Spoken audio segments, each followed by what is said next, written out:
Volve tremer a terra en Sudamérica. Un terremoto de magnitude 7.4 sacode o oeste de Colombia. Os falecidos xa superan o centenar. Os edificios colapsados contanse por dúcias. 7 aeroportos do país tiveron que suspender a actividade. O tremor chega mes e medio despois do que deixou máis de 6.000 falecidos en Venezuela. As dúbidas de defensa sobre a futura planta de SAIC en Ferrol causan sorpresa en Galicia. A preocupación do Ministerio céntrase no risco de espionaxe ás instalacións militares da comarca. O Goberno fala de normalidade e descarta que poida caer este investimento. O proxecto aínda debe pasar polo Consello de Ministros. As medidas pola seca vanse endurecer en varios puntos de Galicia. A Xunta reúne mañá a mesa da seca para concretar cales serán as actuacións para reducir o consumo de auga, mais xa adiantou que o nivel de alerta vai aumentar en Baiona e nas concas dos ríos Lérez e Anllóns. As recomendacións establecidas nestas zonas pasarán a ser restriccións obligatorias. Na praia de Mera, en Oleiros, unha bañista salvou a vida tras sofrir unha parada cardiorrespiratoria. Os socorristas do Areal lograron reanimala logo de ser sacada da auga. O helicóptero do 061 trasladou unha consciente ao Hospital Universitario da Coruña. Boas noites, comezamos. O Goberno lanza unha mensaxe de tranquilidade logo das informacións sobre as reticencias de defensa á planta chinesa de SAIC preto das instalacións militares de Ferrol. Non é habitual, pero hoxe coinciden as portadas de dous xornais madrileños. El País e El Mundo advirten sobre o risco de seguridade que suporía a fábrica de SAIC en Ferrol. Preocupa, din, o Ministerio de Defensa e o CNI pola proximidade coas instalacións estratégicas da Armada Española. O proxecto deberá pasar polo Consello de Ministros, pero o Goberno descarta que poida caer ese investimento. Estoy convencido de que podrá ser compatible con, como digo, garantizar el desarrollo industrial, la creación de empleo y también la seguridad nacional.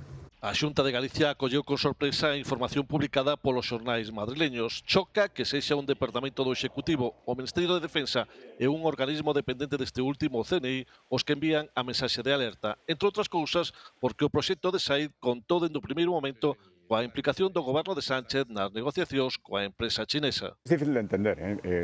Esto es un expediente que llevamos tramitando conjuntamente entre el Gobierno de España y la Xunta de Galicia desde hace muchos meses. Donde conocemos perfectamente todo lo que su contenido y las diferentes circunstancias que inciden, y es ahora, ya digo, sorprendente y difícil de entender que un departamento del Gobierno central haga ahora estos pronunciamientos cuando en ningún momento se habló de ninguna falta de seguridad ni ningún riesgo militar. Unhas informacións recoñece Rueda que non lle fan un favor ao proxecto, á vez que sorprende que neste momento o maior risco para a seguridade nacional veña dunha fábrica de coches que se quere instalar en Ferrol. SAIC defende a través dun comunicado a implantación en Ferrol. A compañía chinesa considera que se trata dun proxecto de suma importancia para o país. Desde a empresa entenden que se avalíen todos os factores que rodean a implantación da primeira factoría en Europa e amosan confianza no proxecto. Máis asuntos do día, estamos pendentes da escaseza de auga. O nivel de alerta pola seca vaise elevar en varios puntos de Galicia e onde había recomendacións de consumo pasarán a ser restriccións. En moitos concellos limitan a un número de litros por persoa e día, pero sabemos realmente cantos litros de auga gastamos. Tomar un baño, por exemplo, consume de media 200 litros, moita máis, evidentemente, que os 10 ou 15 litros por minuto de tomar unha ducha. Tamén aforramos se en lugar de lavar os pratos a man empregamos o lavalouza. A primeira opción consume de media uns 30 litros, mentres que a segunda gasta alrededor de 12. Outras accións cotiás que tamén, evidentemente, consumen moitos litros. A lavadora, un gasto de máis de 50, mentres que tirar da cisterna consome 10 cada vez que o facemos. Estamos nunha das zonas onde a partir de mañá haberá que mirar e ben a auga que gastamos nas concas do río Lérez. Patricia Vilar, adiante. Sí, porque tras un mes de xullo extremadamente seco, 6 de cada 10 concellos galegos están en prealerta por seca e todo apunta que mañá, tras o empeoramento da situación hídrica e esa reunión da mesa da seca, vaise elevar este nivel de prealerta a alerta en algúns deses municipios afectados. Estes avisos por escaseza de auga teñen en conta as precipitacións e tamén o nivel dos encouros e o caudal dos ríos. Agora mesmo están en prealerta por seca toda a demarcación hidrográfica Miño Sil e 32 concellos das concas deste río Lérez, tamén do Anllóns e a zona de Baiona. Aquí hai en marcha medidas que son recomendacións, como non baldear as rúas, non encher as piscinas ou non regar parques e xardíns, pero se eleva ese nivel e pasa a ser alerta, o Goberno galego xa anunciou que se van endurecer estas medidas e o que ata agora eran recomendacións pasarán a ser obrigas. Na zona do Lérez, no Anllóns ou mesmo en Baiona eran recomendacións, pasa a ser obligatoriedade, é dicir, hai que deixar de baldear, hai que deixar de encher as piscinas, está prohibido lavar os coches na rúa, unha serie de cousas máis que sabedes que, a pesares de que eran recomendacións, séguense levando a cabo. E a esta preocupación pola seca súmase a partir de mañá unha nova chegada de calor intensa. Saúde Pública activa a alerta vermella no interior de Pontevedra e na montaña de Ourense con máximas de ata 35 graus. En Valdeorras a alerta será amarela. Un episodio que se manterá ata o venres fronte ao que Emerxencias pide precaución, moita hidratación, evitar as horas centrais do día e coidar dos máis vulnerables. A espera da alza nas temperaturas evoluciona favorablemente a loita contra os incendios declarados en Galicia durante a fin de semana. Na provincia de Ourense quedou extinguido o incendio no concello de Baltar tras queimar 139 hectáreas. Mentres, medio rural dá xa por controlados os que afectaban ao concello pontevedrés de Rodeiro. Concretamente, as parroquias de Carboentes e de Arnego, onde se queimaron respectivamente 20 hectáreas. O Goberno galego traballa na mellora da contorna e o saneamento dos ríos. Alfonso Rueda visitou as obras do río Lameira, en Marín, onde se fixo unha pasarela peonil e se instalou un novo colector fora do leito do río e un tanque que recollera o caudal en momentos de exceso. As tarefas forman parte dun plan conxunto no que a Xunta inviste 56 millóns de euros para sanear toda a ría de Pontevedra. O presidente da Xunta di que mellorar a calidade das augas e tamén apostar polo sector do mar e polo turismo. Se aspiramos a ter unha Galicia calidade de medio ambiente, estas obras son necesarias, imprescindibles. Son complexas, non son baratas, pero hai que ir facéndoas. Porque aquí empeza, ademais, como digo, o saneamento das nosas rías e o que chega despois é a xente que vive do mar, as praias que queremos ter en magníficas condicións, e o turismo, e todo aquilo do que presumimos. Galicia é a segunda comunidade na que máis medran as prazas MIR e de formación sanitaria. O BOE publica hoxe 725 novas prazas para este verán das case 13.000 de toda España. As especialidades con máis prazas son atención primaria e enfermería. Os exames realizaranse o vindeiro 23 de xaneiro, no caso de Galicia, en Santiago. O BNG reclama que Galicia acolla máis menores non acompañados dos que chegaron estes días a Ceuta. Os nacionalistas piden que se reforcen os centros para aumentar a capacidade de acollida na nosa comunidade. Necesitamos fortalecer e incrementar as prazas e o persoal no sistema de protección no seu conxunto para garantir que o sistema sigue sendo inclusivo e que, polo tanto, non se van seguir creando eses guetos, eses centros exclusivos para a poboación migrante que o único que fai é afastar a sociedade galega.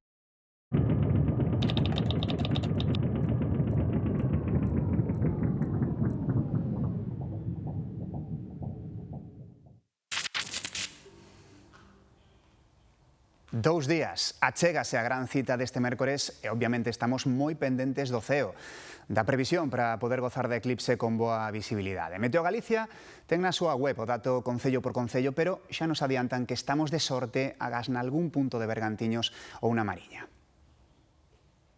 A probabilidade de que o ceo estea despexado nesta zona, que é a zona de totalidade, xa vedes que é moi alta en moitos puntos de Galicia, é dicir, temos pois máis do 80% dos concellos onde o eclipse se vai a ver de forma total, temos un máis do 80% dos concellos onde a probabilidade de que haxa nubes é moi baixa. Pero sí que é certo que temos esas zonas do norte onde, conforme vaya avanzando a tarde, van ir entrando nubes dende o mar cara a terra. O vento do norte vai traer nubes do norte cara ao sur.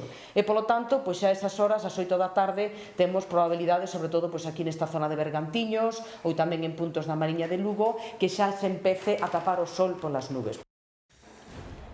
Un acontecemento que vai a traer moita xente a Galicia e por iso se reforza o transporte público. Os servizos especiais de autobús súmase un aumento tamén dos trens. No eixo atlántico, entre a Coruña e Vigo, vanse duplicar as prazas. En total serán unhas 1.400 máis que as que hai nun día normal do mes de agosto. Tamén se reforzará o persoal de atención e información nas estacións. Nestas xornadas previas sucédense as actividades arredor deste fenómeno tan agardado. Máis de 300 expertos de todo o mundo danse cita hoxe e o vindeiro venres na Coruña nun congreso sobre cosmoloxía. Un dos contidos que se poden seguir na canle especial da eclipse desta casa, da CESAGA. Esta canle digital, que se pode seguir a través de agalega.gal e de YouTube, na nosa canle, ofrece unha programación especial con directos, con entrevistas, reportaxes, documentais e ficción arredor da astronomía. Ademais, a proposta multicámara permitirá escoller en tempo real entre varios sinais do despregamento da Corporación de Servizos Audiovisuais de Galicia.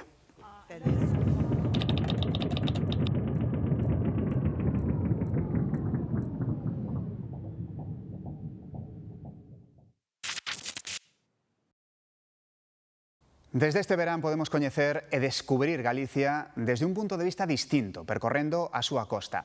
Falamos do Camiño do Litoral, unha ruta de 52 etapas que transcorre por 78 concellos.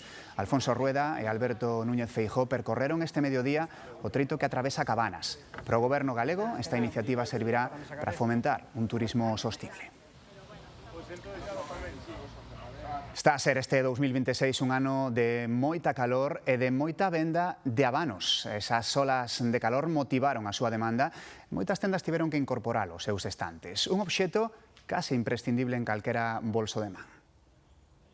O abano pasou de ser un complemento de moda a converterse nun artículo indispensable fronte ás altas temperaturas. Y realmente trajimos los abanicos porque la gente nos lo pedía, decía en plan, ay, no tenéis abanicos, tal, y era como el producto este que siempre se te queda aí medio cojeando. A demanda nos últimos anos creceu exponencialmente. Es que ahora mismo no me quedan. Feitos maioritariamente en madeira, teñen o tamaño ideal para poder levalos en calquera bolso de man. Tenemos, bueno, este abanico que es el tradicional normal y luego tenemos este que es un pai-pai, que es así de papel. Nas tendas máis especializadas os abanos son case personalizados con estampacións e mesmo pinturas a man, converténdose nun artículo de regalo en grandes eventos.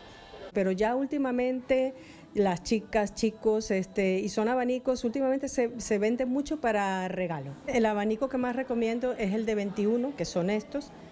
Y luego, pues claro, depende del presupuesto, si lo quieren pintado a mano, si lo quieren con estampación. Os prezos roldan os 5 e os 40 euros, aseguran que este ano foi o de máis vendas, un 30% máis. De abanicos ha sido el boom, ha sido el año en que más abanicos he vendido, la verdad que sí. O abano cumpre así un dobre obxectivo estético e tamén funcional, un complemento case obrigado que funciona cun simple e rítmico movemento de pulso. 9 e 13 minutos, máis noticias deste día. Seguimos moi atentos á operación contra o narcotráfico desenvolvida hoxe en Muxía. O balance provisional sitúa a cifra de detidos entre 15 e 20 persoas. Demetrio Morenza, última hora. Sí, unha operación que continúa aberta agora mesmo. Esta mesma tarde ainda podíamos ver mergulladores da Garda Civil rastrexando esa zona na praia de Arnelas onde presuntamente se producía esa descarga de alrededor de 1.500 kilos de cocaína. Alrededor de 15 persoas detidas, entre elas un axente da Garda Civil, unha operación que está baixo segredo na que participa a Garda Civil, a Policía Nacional e Vixiancia Aduaneira que coordina a Audiencia Nacional. Un amplísimo dispositivo policial que se establecía xa dende esta madrugada, que se practicaron rexistros en pisos, en en garaxes, en diferentes locais en toda a zona de Muxía. Non se descarta que nas próximas horas se puedan producir máis detencións. Grazas, Demetrio. E un accidente na estrada que vai dende o Vicedo ata San Ciprián deixa un camioneiro falecido á altura de Xove. O camión emborcou pasadas as 4 desta tarde por motivos que aínda se descoñecen. E foi necesaria a presenza dun guindastre especial para rescatar o corpo da vítima, que tiña 33 anos. Ata o lugar dos feitos acudiron efectivos da Garda Civil, de Protección Civil, sanitarios do 061 e os bombeiros de Viveiro, que foron os que moveron o vehículo para poder acceder ata o condutor. E na Caniza, un coche ardeu por completo minutos antes das 2 da tarde na Nacional 559, á altura de Franqueira. O lume do vehículo acabou saltando o monte, o que obrigou a mobilizar os bombeiros de Ponteareas e a medio rural. O coche quedou, como ven, totalmente calcinado, pero os efectivos lograron xa estabilizar ese incendio forestal que provocaba o incendio no vehículo. O turista francés con antivirus que estaba en Galicia deu negativo na última proba PCR, polo tanto, xa lle deron a alta e pode volver ao seu país de orixe. Tamén deron negativo os 2 contactos estreitos, pero eles sí que teñen que gardar corentena durante 42 días. Estamos agora en Oleiros, en Mera. Susto grave na praia. Unha bañista salvou a vida tras sufrir unha parada cardiorrespiratoria mentre se bañaba. A rápida actuación dos socorristas e a chegada do helicóptero permitiron reanimala e trasladala consciente ao hospital. Aconteceu alrededor das 6 da tarde. Un bañista decatouse de que unha muller tiña problemas na auga e comezaron os berros pedindo axuda. A gritar axuda, hai unha que se está afogando. Os socorristas sacaron da auga e comezaron de inmediato as manobras de reanimación. Durante máis de media hora intentaron recuperala. Mentres, a praia comezou a despexarse. Os equipos de emerxencias preparábanse para a chegada do helicóptero. Que todas as sombrillas tiñan que estar pechadas porque iba a vir o helicóptero. Nada, 5 minutos chegou o helicóptero e aterrizou, abriuse un halo de xente, aterrizou o helicóptero e xa fixeron as labores de reanimación. A intervención permitiu que a muller recuperase a consciencia. Foi trasladada en helicóptero ao Chuac. La seguridad es increíble, actúan rápido, tienen una rapidez y están... Todos actuaron rapidísimo. Magnífico, la verdad que foi magnífico.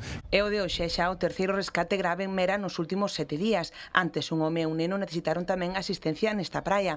Unha sucesión de emerxencias que está a poñer a proba os equipos de salvamento dun areal habitualmente tranquilo. Estamos agora no exterior cunha das noticias do día. Un terremoto de magnitude 7.4 sacudiu esta tarde Colombia. Hai máis de 100 mortos e dúcias de edificios colapsados. 7 aeroportos do país mesmo tiveron que suspender as súas operacións. O goberno decretou a situación de desastre nacional. Como se estivese feita de area, a fachada dun hotel de Pereira queda pulverizada en segundos.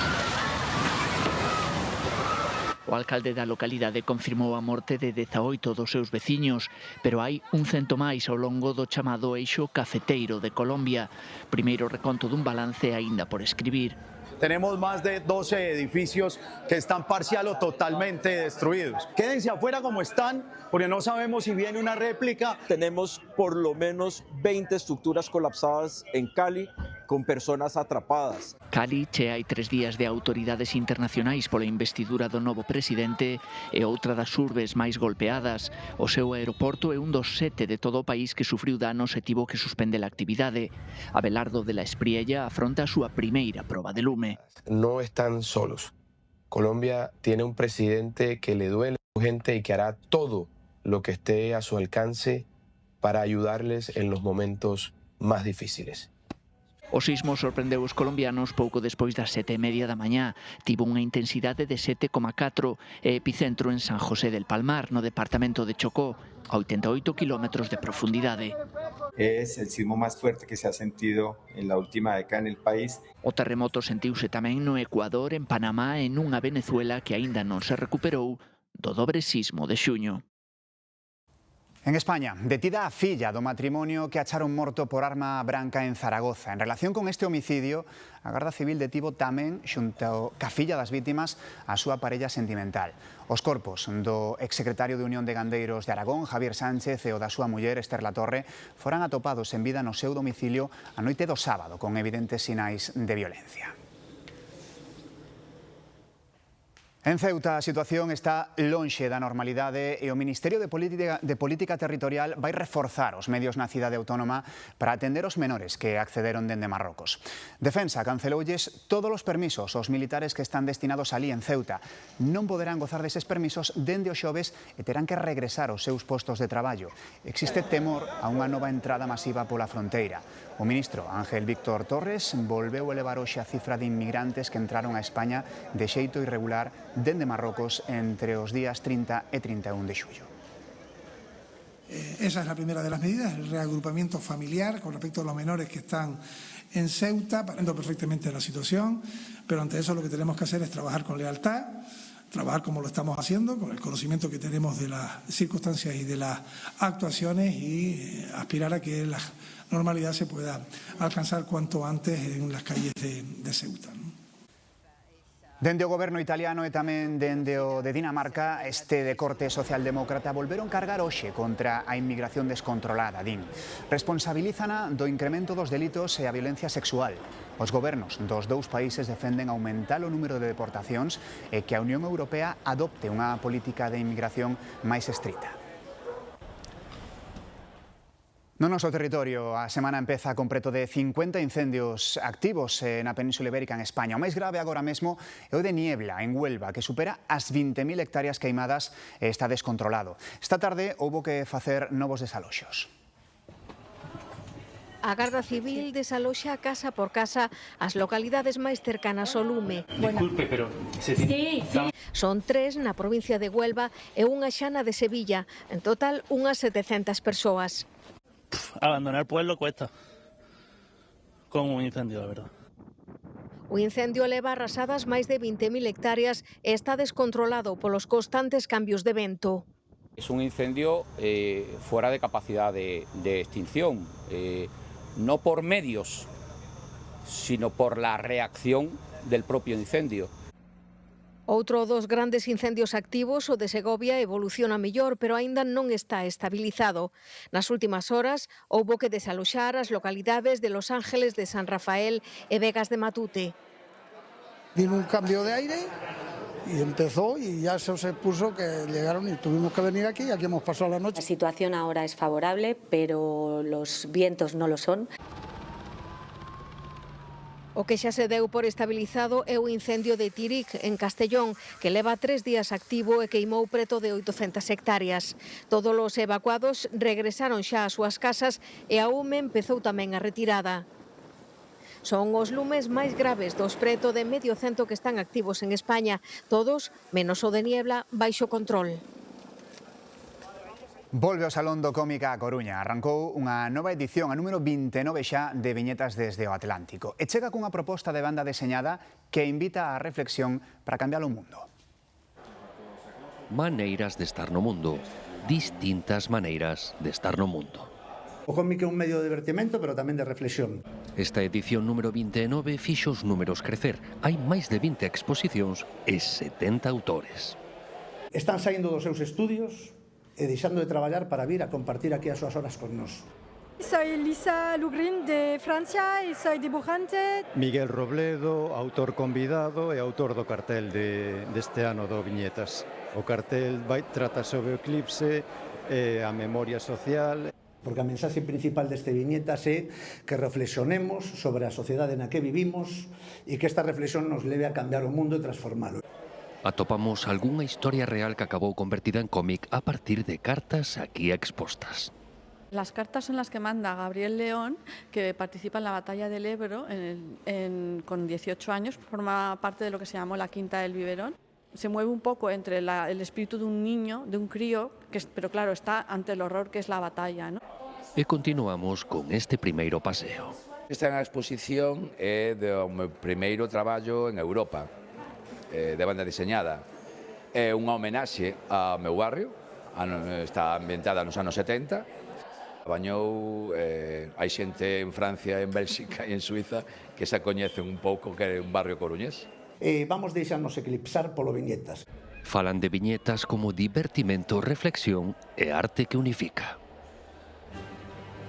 A Eclipse chegou tamén ao mundo da arte. Así sería a obra O nacemento do sol e o triunfo de Baco de Corrado Ciaquinto se no momento de pintala a lúa tapase o astro rei.